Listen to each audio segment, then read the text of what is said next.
ज्याची तुकोबाराय म्हणतात की वैकुंठातून खाली येणार आणि दही भाताचा काला खाणार, याचा अर्थ तुकोबारायांना दही भाताचा काला शब्दाचा अर्थ काहीतरी वेगळा करायचा असावा.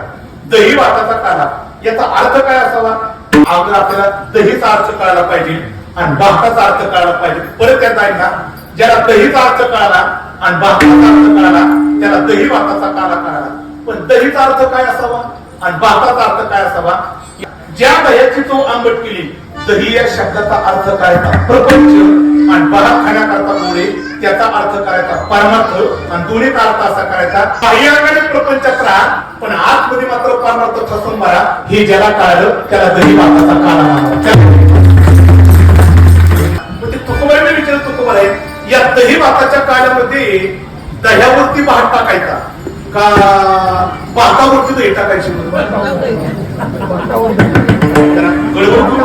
ही उत्तर तुकडं काय विषयाचा काल असतो त्या पाठीमागल्यानंतर कशावर काय टाकायची ती पोटातच जायचं. दह्यावरती भात टाकायचा का भातावरती टाकायची? एक मुख्य उत्तर आहे भातावरती. भाताचा अर्थ परमार्थ वा आणि दह्याचा अर्थ काय केला? प्रपंच केला. तुम्ही काय म्हणताय खाली काय ठेवायचा आणि वरती?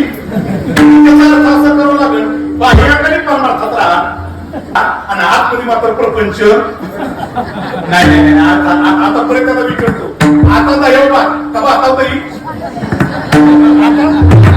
दह्यावरती. परत येत आहे का दही भाताच्या काळामध्ये दही खाली ठेवा आणि वरती भात ठेवा.